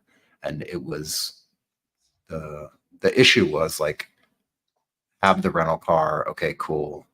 Go to the terminal, okay, cool. And at the time I was Cat 3. Go to the terminal, check in for the flight, wait hours and hours and hours for the flight. The flight's canceled.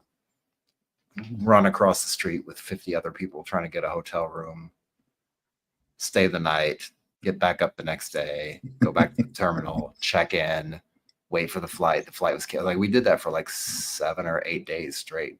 And all the whole time through, because they were like, yeah, you know, at some point I was like, I don't know what I'm supposed to do with this rental car. And they're like, yeah, we have a drop box. So as soon as you're getting ready to board the plane, like you can just drop the key then. But until that point, just hold on to the key, right?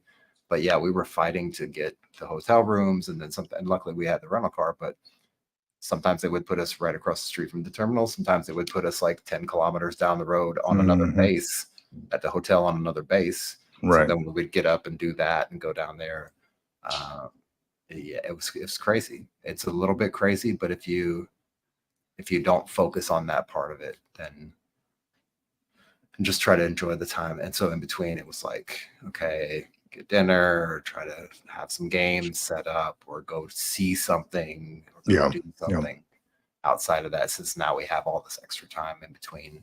Of course, you got to get back to the hotel, check back in, get the bags back into the hotel, you know, get sleeping areas situated and all that stuff, and then turn around and go back to the airport and hang out at the USO for 8 hours, back and forth. But yeah, it's a lot of work. And then eventually getting back to, because at some point you're like, I just want to get back to the East Coast. I don't care where it is. And then you end up in New Jersey. And then from New Jersey, you just got to kind of figure stuff out. You get another rental car, and then you drive down the coast or up the coast or wherever you got to go to. So yeah, I wouldn't really call it a horror story though. It's really just it's all part of the Space A like game. Yeah, it is. It is. Yeah. My horror story is not anywhere near a horror story. We just had to wait like a day for a family of 4. And then we got on the next day. I guess the only horror part was trying to explain to my wife, hey, we got to go. There's no more flights, babe. We got to go try back tomorrow. She's like, are you kidding me? And it was in the middle of a typhoon. So I did not look at the weather. And we flew out to Okinawa. We got stuck in the hotel because of a typhoon. And I had to go out and get some food because we had no food. And there was no taxis. There was one taxi that was just leaving the base. And I was like, hey, I'll take you, whatever, take me off base. We went to Yoshinoya Beef Bowl, a little restaurant off base. And they wouldn't let me back on base because the conditions were unsafe. And it was unsafe. So I was like, hey, my family's in the hotel. And this was on the Air Force Base in Okinawa. Told the MPs of the gate guards, my family's at the hotel. I got to get this food back to them. I got to get back to my family. And they're like, sorry, we can't let you on base. So I called I guess he was a master sergeant at the time, who was stationed out there, my previous boss. And I told him, hey, Top, here's what's going on. Staying at this hotel. They won't let me back on base. He's like, all right, let me make a call. I assume he just called the MP chief or whoever it is.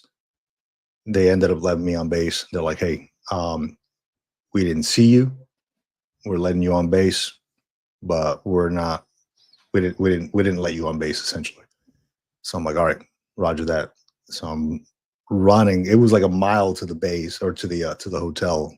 So I'm kind of trying to run so I don't have to like walk through this freaking these high winds. There's branches all over the street, right? Like, I assume they're going to pick it up the next day. And meanwhile, I got 2 bags of food that are like flying all over the place. Yeah. And that's how I was, man. I'm like, I had the handles wrapped around my hand. They even double bagged it. I had the handles wrapped around my hand because they were just flying all over the place. And I made it back. So the next day was the most beautiful day. It was always like the calm after the storm, right? It was the most beautiful day. But if you ever Google or YouTube like typhoon in Okinawa, you'll see how these little cars, these little Japanese cars, get like toppled over and get like dragged by the wind. up to like dumpsters, like across the street and stuff. It's tough, man. It's pretty serious, man. But I made it. That's my only horror story. It hasn't even doesn't even have anything to do with like the actual flight. It was just being out there trying to navigate all that trash. Um, yeah, it was bad, but we ate good that night. I'll tell you that. I worked for Yeah. that meal. Yeah. Yeah, actually the very, very first interview I did, no, take that back. The second interview that I ever did on this Mhm, podcast was with Tandalea, retired Air Force Master Sergeant, I believe was her rank. And she mhm. had, not only did she have a really, really interesting Space A story, which is kind of funny and took some interesting twists and turns. And she was on the West Coast, so maybe there's some nuggets in there for you. I think she was up at Travis or traveling back and forth between Travis and the East Coast. Okay. But yeah, she had a pretty interesting kind of Space A folly story. That, and then she had a really interesting uh, farewell for her retirement. She made this big long video thanking like everybody. She did kind of like the prologue of Marcus Aurelius' Meditations, where he goes through Mhm. and he's like, I thank my my Oh father yeah, for this and my teacher for that. My da, da, da, that's da. right. She did a similar kind of thing on Facebook where she thanked like everybody in the office by name. She was just one by one down the line. Made like a 7 or 8 or 9 minute video doing that. So that was Mhm. why I reached out to her. And then as we started talking, she was like, "Yeah, I did some space age travel and I've done a lot." And she was in the Air Force and she was at, on the East Coast in the DC area. So she had a lot of experience with that kind of stuff too. But yeah, her space age story is hilarious. You want to check that out. Yeah, yeah, I definitely will, man. You have to give me that person's name and I'll put it on my list here. But yeah, man, it's dude, I mean, there's so many things to do after retirement. Like the world is your oyster and really you can travel, you can do anything you want. I mean, I got right into another position, another job. So I kind of like locked myself in there. I'm okay with it because Yeah. it's kind of funding a lot of the stuff that we're looking to get into. At least for the meantime, right? Until if I decide to find something else in the future, then that's fine. And that's what happens. But yeah, it feels so freeing now for some reason. Like I no longer have to do the what was it the overseas screening and Mhm. requests and for leave. Not that those were bad. My leave was always approved, right? But none of that stuff was bad. It's just a freeing feeling, like you can come and go as you please. I know that's a big thing for folks, when they're getting out. Like I don't have to let my staff sergeant know or my OIC know that I'm going to be leaving or Right. where the heck I'm going, right? And you don't need to do that anymore. Yep. So unless you work for like a federal job, that you have to kind of let them know that if you're going to go overseas. So yeah, Some more that's a big things. thing, especially if you hold a secret or top secret clearance. You have to let them know. Yeah. Yeah. That can definitely affect it. Oh yeah, and that's one thing I know we're coming close on time. I Yeah. did want What's to up? touch on it real quick because I know you've been in the background kind of looking at it in the GS thing, and I've also Mhm. been looking at the GS thing, and just happened to be the family, the guy that I spoke to. He was a retired master sergeant, I believe, as well from the Yeah. Army. So we got along really well Mhm. initially, either way. But we were talking about job stuff, and he had mentioned, I was like, damn, you should come on the show and talk about this stuff. He had mentioned to me, he was like, yeah, if you don't already know this, and just stop me if you do, but if you're trying to get a GS position and you're a disabled veteran and you rate that 10-point preference, so that's That's right. 30% or above VA Yep. rating. Mhm. He said, "Yeah, you can get on there and you can apply for the jobs." He's like, the 10-point rating is fine." He's like, "But that's not the thing that's going to get you in the door and get you in the job." He's like, "You have to contact the hiring official and ask them to open a file for you, Mm. and that file is basically putting you on the kind of no compete list for that agency."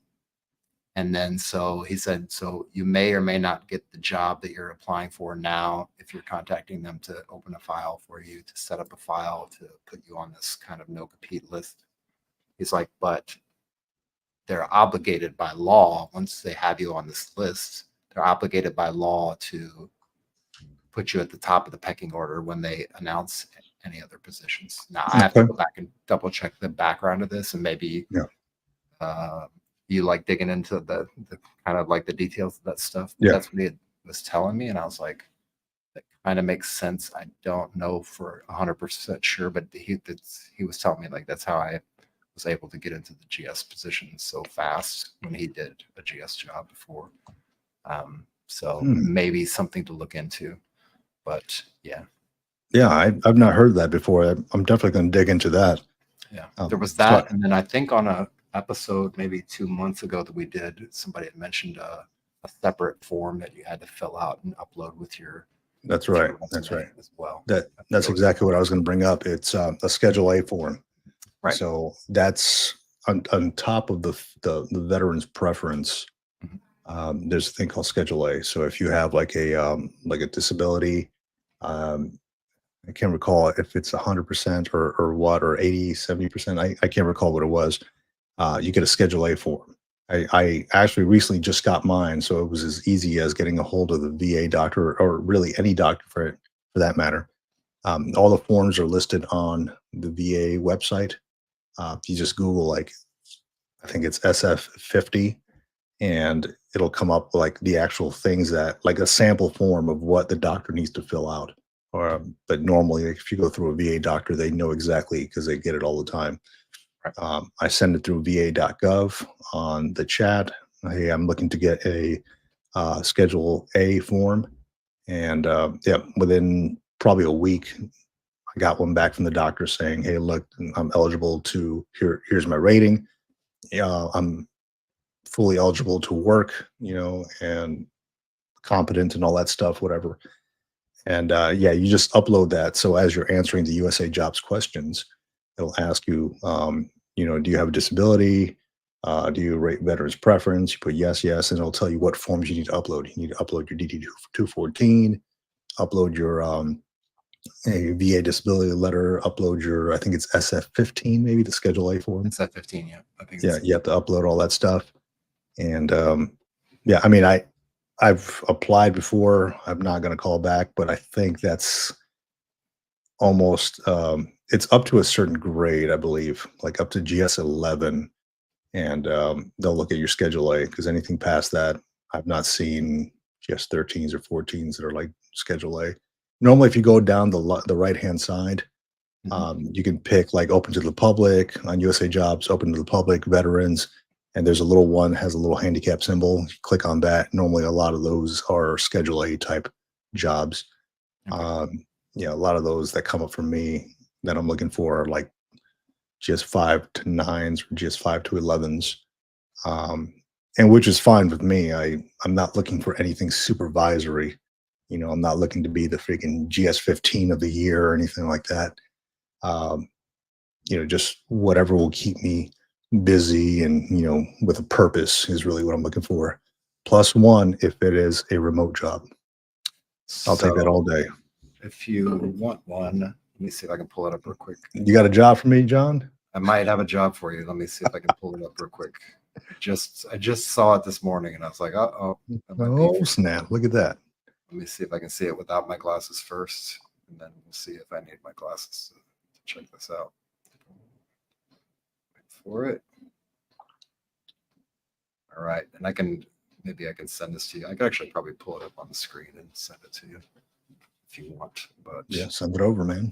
I'll show you the little screenshot of it and see how close we can get without screwing up the camera. How's that? Oh, look at that. Okay, I see something, but I don't know what I'm looking at. All right, let me send it to my coordinator. It's a VA position. I think it's a GS5. Let me see if I can send this to myself.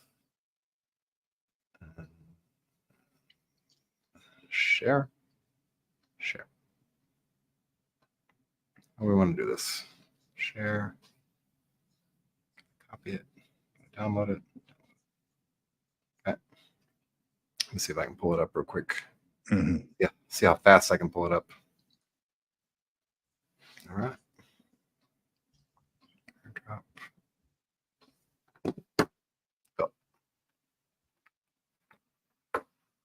But yeah, it's basically a GS5, and then it should be remote. Okay, pull it up. All right, now let's see if I can share the screen without doing too many crazy things here.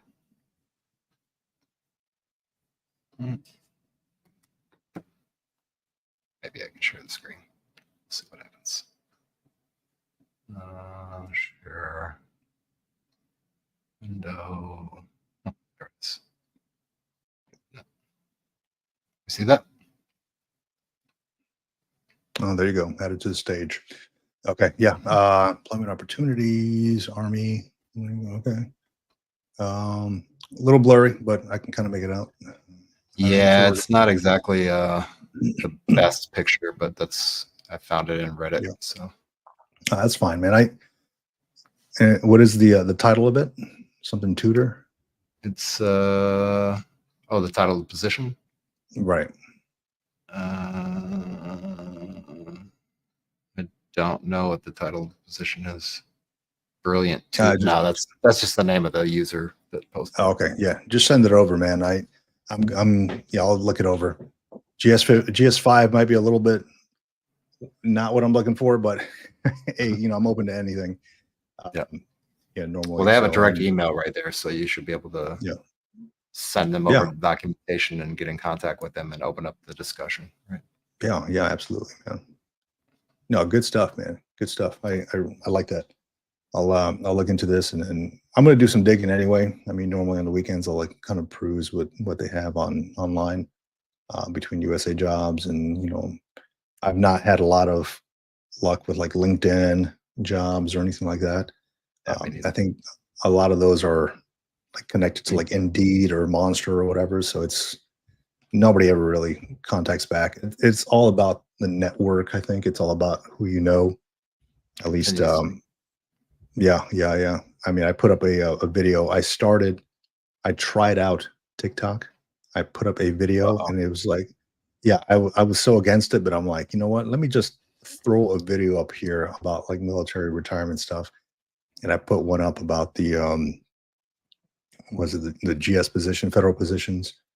And I'm like, man, people are mean, dude. Like, what the hell is, like, I put it up there just to educate folks. Like, hey, it's not that easy to get a federal job. And people are like, oh, bullshit. I'm a GS-15. I got a job, a week after I retired. And somebody else is like, yeah, this guy doesn't know what the hell he's talking about. I'm like, God, what the hell? Bad on me for trying to put out good information. My bad. It's all fun and games until you get from behind the keyboard and meet somebody face to face, and everybody shows up. Exactly. And that's how it is, man. You got these keyboard warriors or whatever, but it's all good, dude. It's all good. Not that I'm going to continue the TikToks thing. I don't know if it's for me, because my feed started filling up with like freaking girls crying and people dancing. I'm like, what the hell is this? Like college kids. I'm like, nah, I'm good. I'm sure it has its moments where it's useful and stuff, but I'm good with like Facebook and YouTube. Maybe I'm getting older. Maybe I'm just showing my age, right? Yeah. But no, I'm good without it. I just had those 2 videos up there, and I got 1 follower, so I'm good. Thanks, guy, whoever you are. At least you tried it out, right? I tried it out, man. I don't know if it's for me. I really don't. I may have to ask my kids how to use that.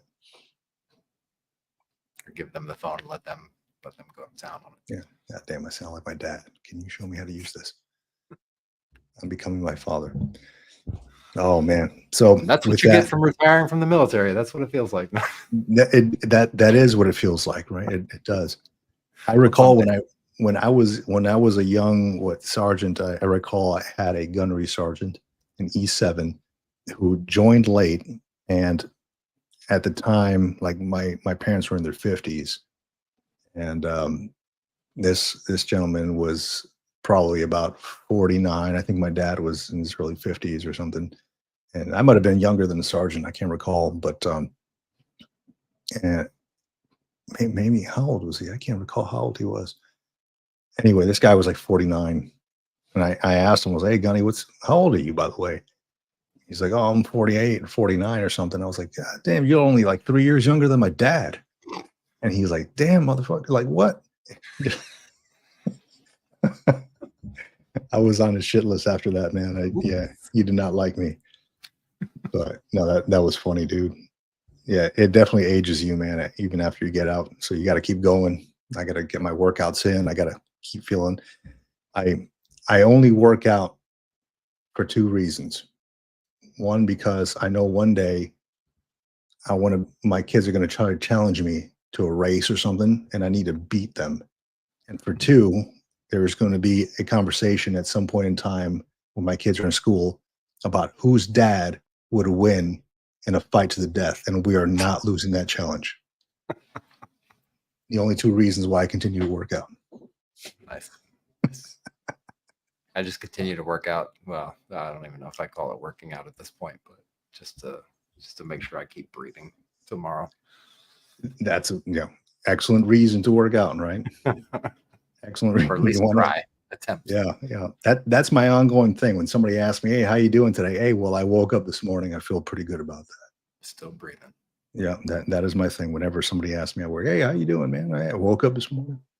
Like, shit, you can't complain about that. Nope. Not Can't at all. complain about it. All right, John. So with that, unless we got anything else, I think we're going It's on. good to catch back up with you. It's good to see you again. You as well. Sorry that I missed you last week. And nah, you're all good, dude. You're all good. We all got and stuff also, going on.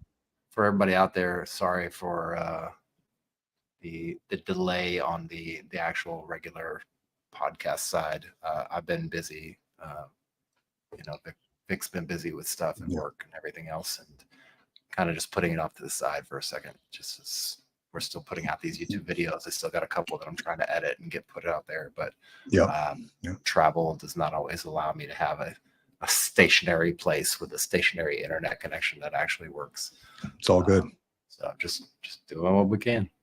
Yeah, man. And then next week should be a good episode as well. We got lined up. We got Juan Perez, JP, the veteran coach, coming up. He's coming. Just locked on. He just locked on the calendar invite. So JP, if you're watching, we'd love to have you, man. That's gonna be a good, solid conversation. I got to make sure I make 2 cups of coffee for that conversation. Yep. Black Rifle coffee. That's something, man. Some mud. Yeah. No, it's gonna be good, man. So yeah, if for anybody out there still listening, still with us, you can find us on Facebook, the Military Retirement Group. That's our group, our private group on Facebook. It has a ton of great information, ton of great folks. I think we're nearing about 2,200 people on there, all veterans. I know we vet them ourselves, and we only allow veterans or active duty service members in the group. What else do we have? We have the my own channel, the Green Logbook, where I share information, shorts, and videos on life after military retirement, and the militaryretirement.com or militaryretirementpodcast.com, which is the one that John runs. You can find a ton of good information on there, including Space A information and information on our book as well that we just came out with. We both have taken equal parts in co-authoring this book, Bottom Line Up Front. You can find it on Amazon.com. Bottom Line Up Front, what you need to know before you leave the military. It's ready to drop in October. So we're super excited to get that in the hands of everybody who's looking to retire, separate, and get out of the military, just so you know what to expect. Yeah, super excited to hopefully get some paper copies of that as well. Just to have a couple in the backpack for moments like this where I'm traveling around and doing stuff. And also still working on the Audible version of it, so that if you can't read books, or your ADD kicks in and you can't focus for a long period of time on pages of a book, maybe the audio version of it will help. So that'll be out there. If you do have Kindle Unlimited, you can actually pre-order the book now for free, I think. And you'll get it to your Kindle on October the 4th. That's when it should be released. Heck yeah. We're making or things if you're happen. on the email list and you got the early bird special on the email list, and we sent you a copy of it, then should have joined. No. Right? The FOMO is real. The FOMO is real. But yeah, we're excited to get that stuff out in people's hands. So yeah, thanks for staying with us. Thanks for joining us on this episode of the live stream military retirement podcast. Thanks, everybody. Out here. Out here.